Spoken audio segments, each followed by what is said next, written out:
truth of the Tathagata's words.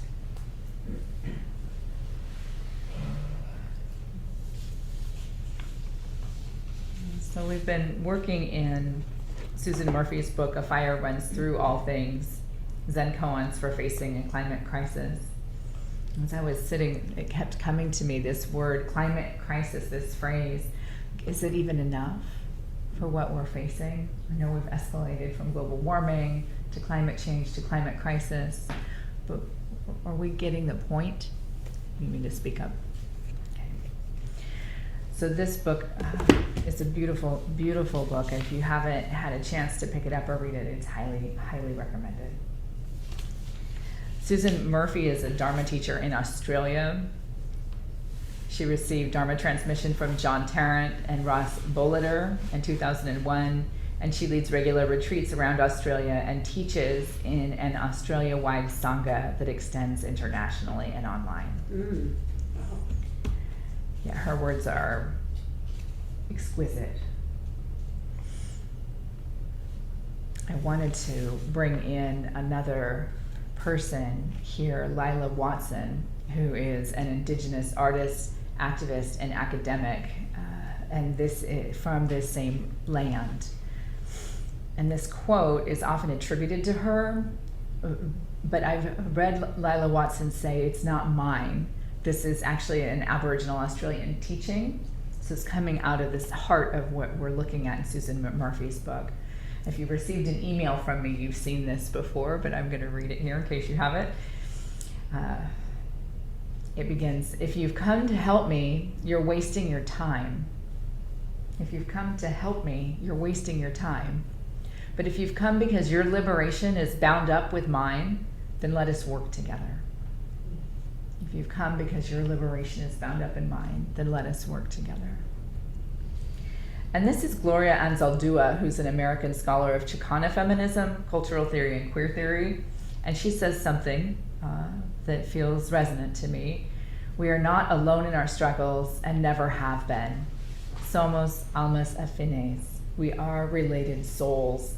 And this interconnectedness is an unvoiced category of identity. We are related souls. Something to turn. And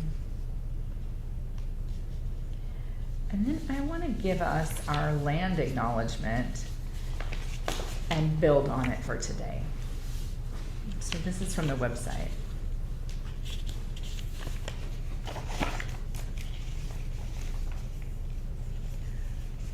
We respectfully acknowledge that we are on the unceded territory of the west coast of the Coast Miwok and Southern Pomo peoples of the Federated Indians of Great Rancheria. Let me say that again. We respectfully acknowledge that we are on the unceded territory of the Coast Miwok and Southern Pomo peoples of the Federated Indians of Great Rancheria. We offer our gratitude to them and their descendants for their care and teachings about our earth and our relations. May we honor those teachings. And what I wanted to play with today is the second part to this for us just to consider today, and it's going to come back around later. But here's some more language I'm offering today. As many of us are descendants of settlers, immigrants, or descendants of those forcibly brought to this continent, may we continue to hold the Southern Pomo and Coast Miwok together with all Indigenous communities in our hearts, and never forget our painful history as we continue the work of liberation for all beings.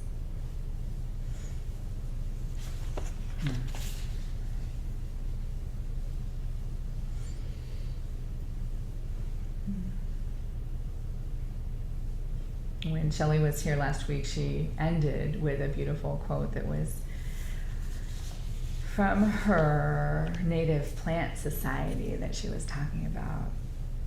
She said, the most important thing of all restoration is that you restore spirituality. To restore the spirituality to the land and to the people and to the rivers and to the ocean, to the fish and the birds.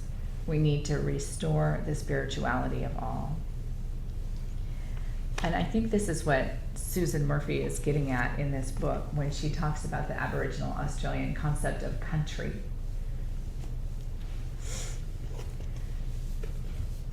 So this concept of country is the interconnectedness of land and people and culture and identity and spirituality and stewardship. It's the landscape seen as sacred and filled with stories and knowledge and law.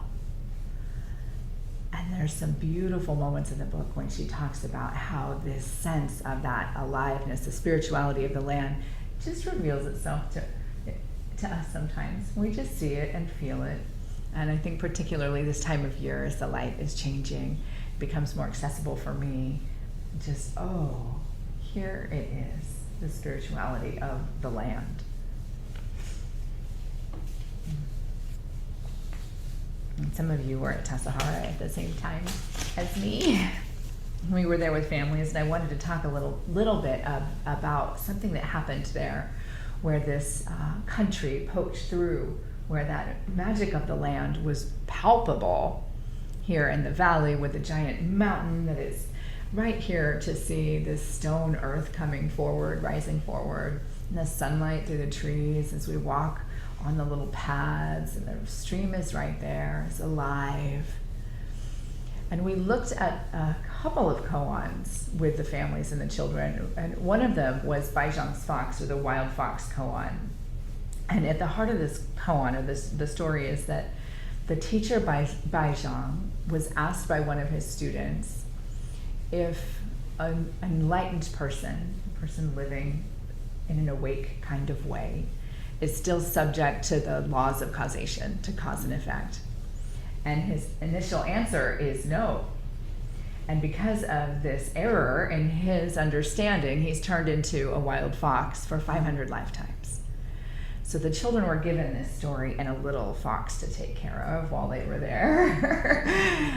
And they were turning the koan. Like, what is this that happened? How is it? What happened to Baizhang during his 500 fox lives? Mm-hmm. And what possibly could have helped him grow in his understanding? How did he grow in grace? And the children would come up here and imagining that landscape. They would come and say, finally in between our sessions, and say, it was because he made mistakes. Is that it?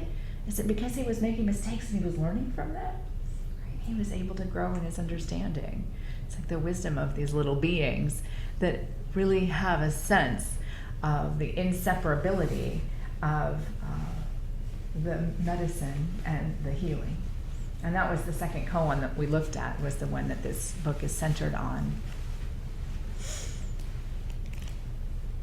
Medicine and sickness heal each other. The whole earth is medicine. What then is the self? And I will say this, that in my own experience, having a self means to experience both sickness and healing, and to understand that sickness is a medicine, to understand the self as a location of liberation that is revealed through these experiences, and a continuous process of potentially curative moments, experiences where enlightenment and delusion are.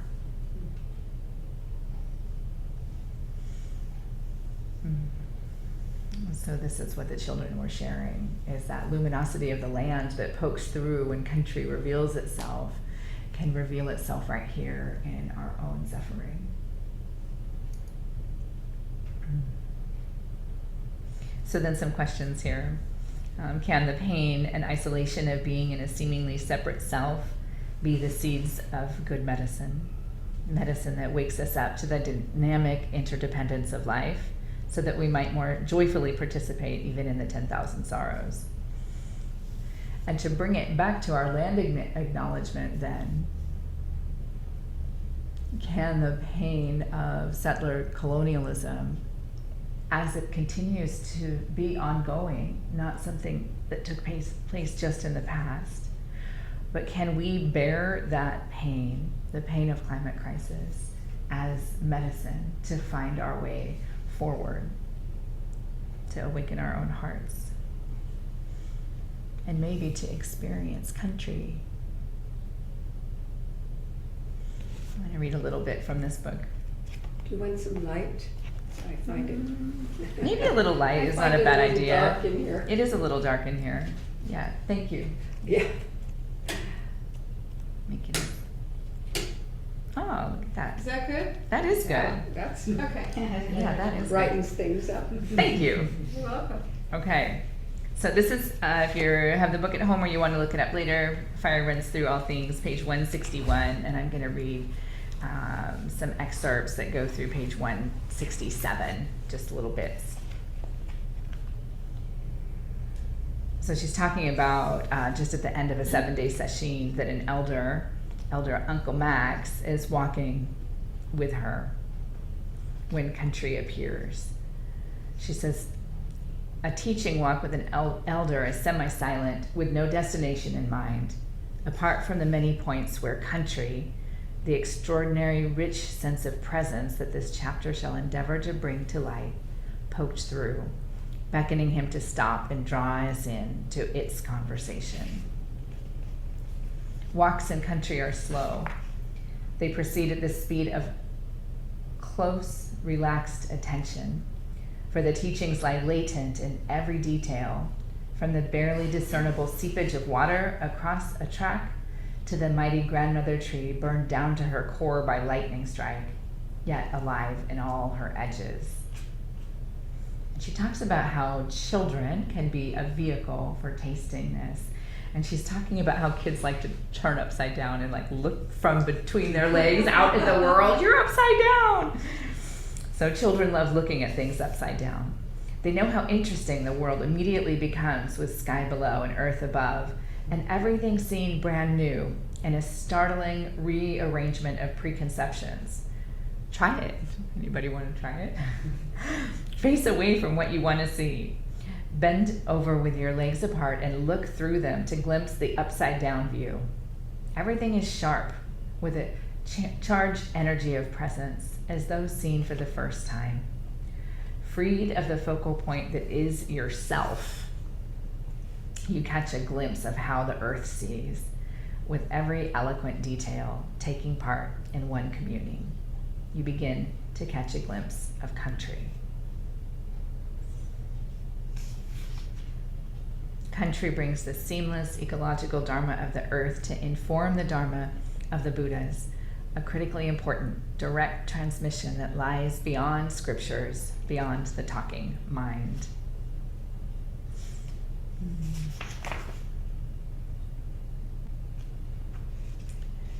And I think I want to skip ahead here and say this.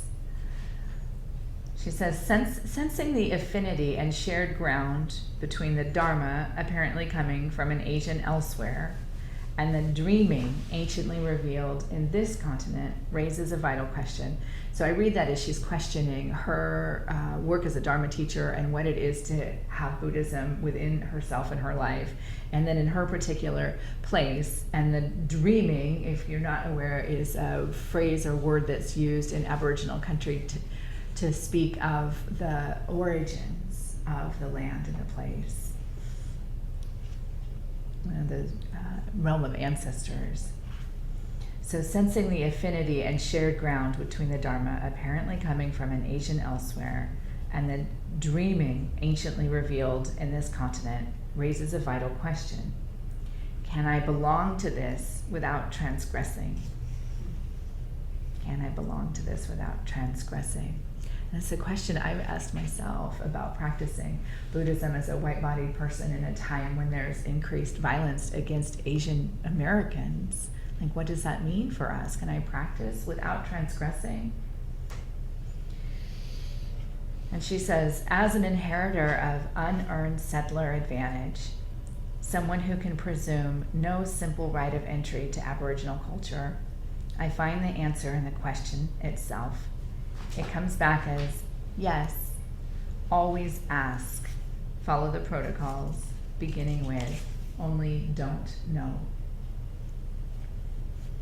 And I think it's a good question for us all to ask ourselves. I'll say I've asked myself that question for so long, 2 or 3 years when I was in graduate school, it really came up for me.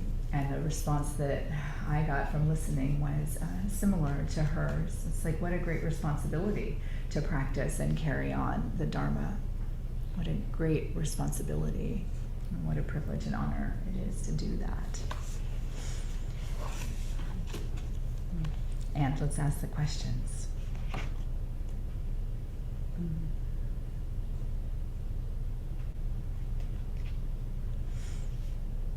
I think that's enough for this right here. I have some little summaries of what else goes on in this book instead of just reading.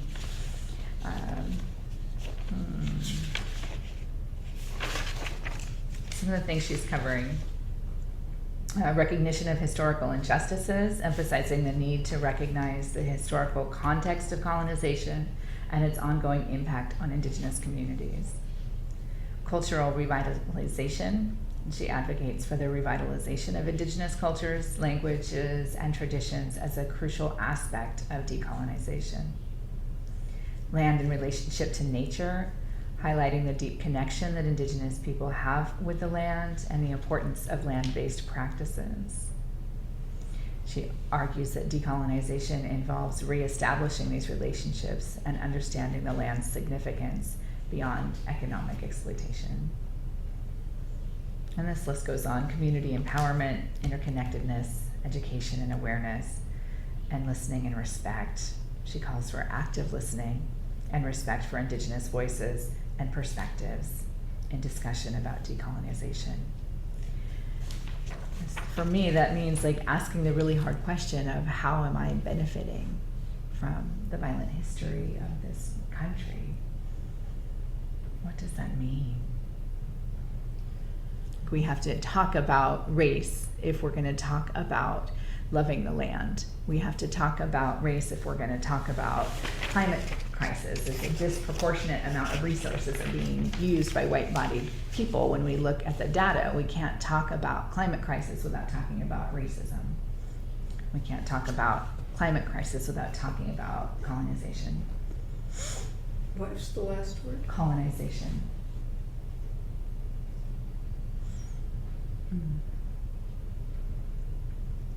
So what do we do? And I think I'd like to refer to Shelley's talk from last week here. If you didn't get a chance to listen, maybe talk to Shelley if she's willing to have a conversation with you. Her work is phenomenal, and she really points to indigenous land practices and how we can learn from the wisdom keepers that still exist today. I wanted to offer today, actually I think I have a picture I want to share, learning about land back movements. And if you don't know yet, some beautiful things that have happened here in Northern California. Let's see, where did my page go?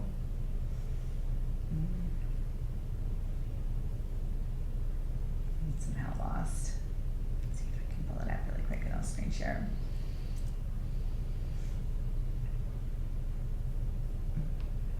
Okay. I'm going to talk about loving the land. Let's see it.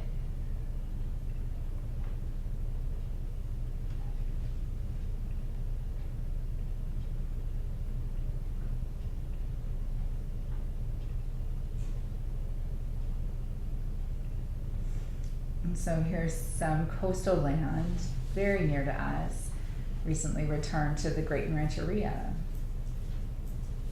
Look at this beautiful place that is home. Near Dillon Beach, as part of the land back movement, the Federated Indians of Great Rancheria have reclaimed Dillon Beach Ranch, a coastal property in Marin County. And I'll scoot up here, 466 acres.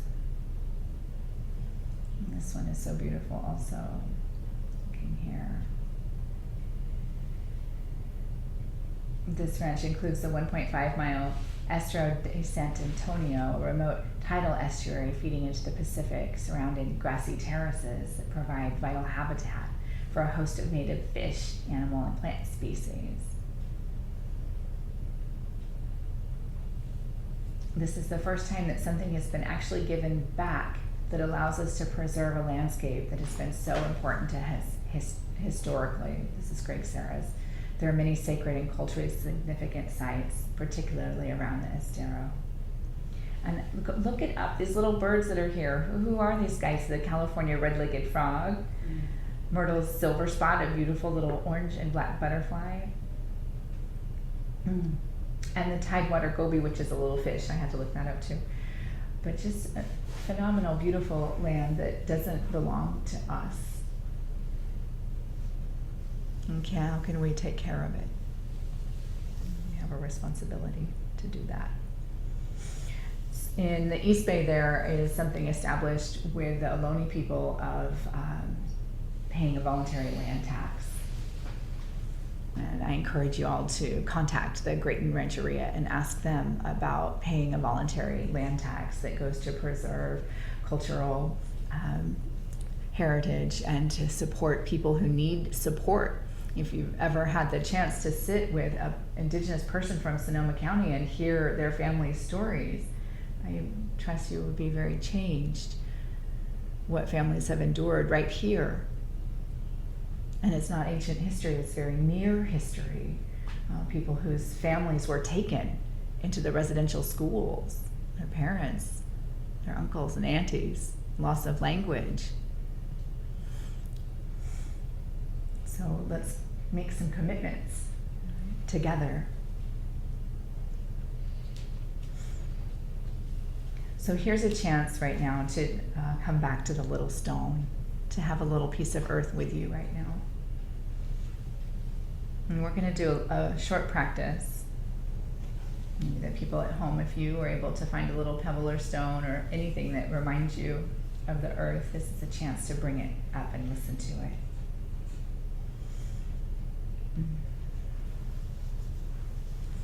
And what I thought it would do is just guide us through the elements, each bringing a different quality that can help us find the medicine here in some of the suffering.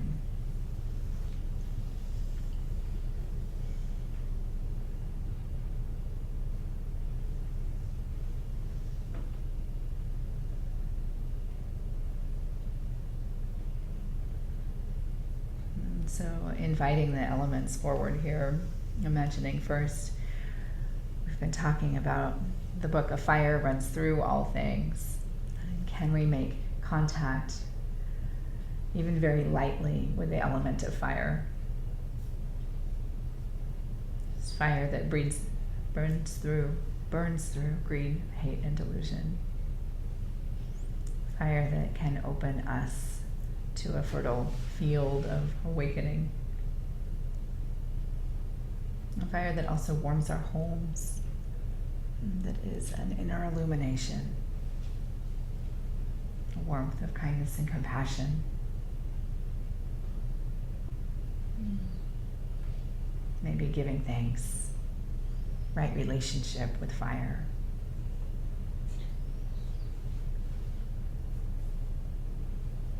And then calling on the element of water, maybe our oldest ancestor, our grandmother. Water that connects all life, sustains all life,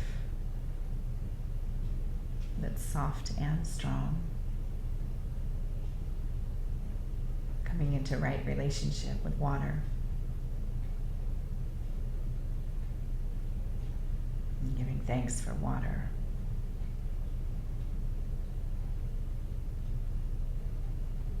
And inviting the element air, air that's our breath. That breath that is the first thing we do when we come into the world. Inhaling. And the last thing we do as we leave this world, exhaling. Air that maybe carries subtle energies or spirit, fills the space between what we perceive as you and me.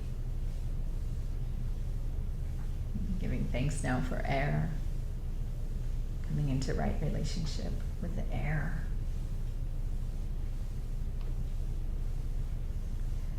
And then bringing your pebble now a little closer, maybe looking at it, touching this bit of earth here, or earth that's always holding us even when we forget. Deep and steady Mother Earth.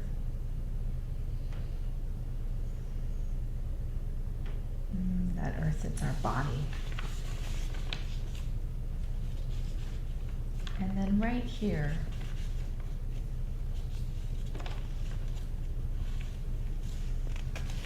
we have an invitation for us. Just holding that pebble a little more near. Can we reflect on the long-standing history that brought us here? Can you reflect on the long-standing history that brought you here to the Southern Pomo and Coast Miwok lands today? And if you have benefited from settler colonialism, you may wish to recall the actions taken by colonizers, the truth of genocide, the forced removal of indigenous people. Seek to understand your place within the history that brought you here today. Seek to understand your place within the history that brought you here today. Land acknowledgements do not exist in the past tense. Colonialism is a current and ongoing process, and can we build our awareness of our present participation? Listen to your pebble now.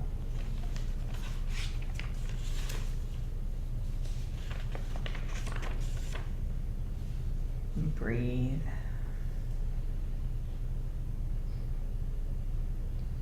And if it feels right to you, then there's an opportunity here to make a commitment to act. Thich Nhat Hanh tells us once there's seeing, there must be acting.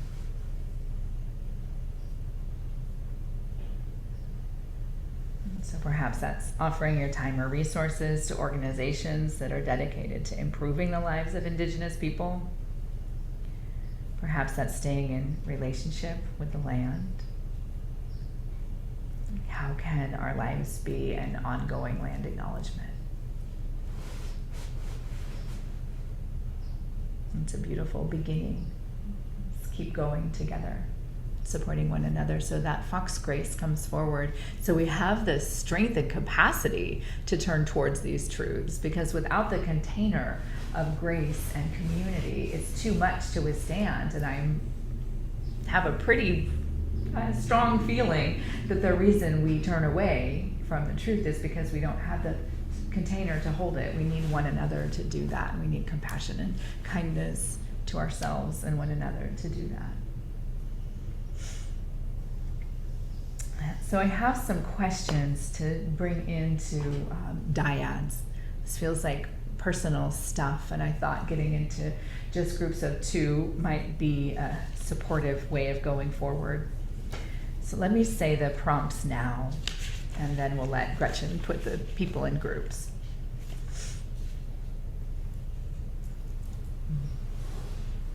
Can the sting that some of us feel when asked to consider how we've benefited from settler colonialism be good medicine?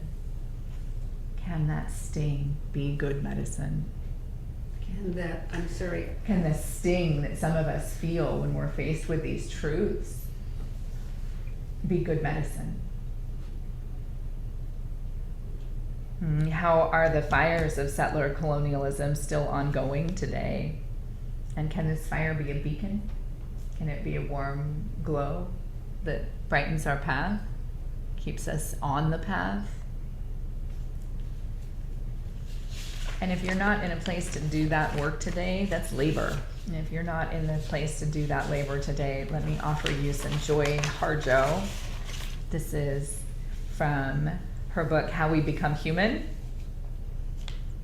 Joy Harjo is of the Muskogee Nation.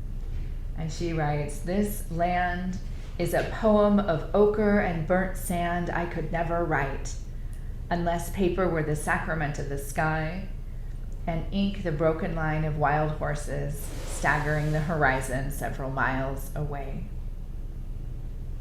This land is a poem of ochre and burnt sand I could never write, unless paper were the sacrament of the sky, and ink the broken line of wild horses staggering the horizon several miles away.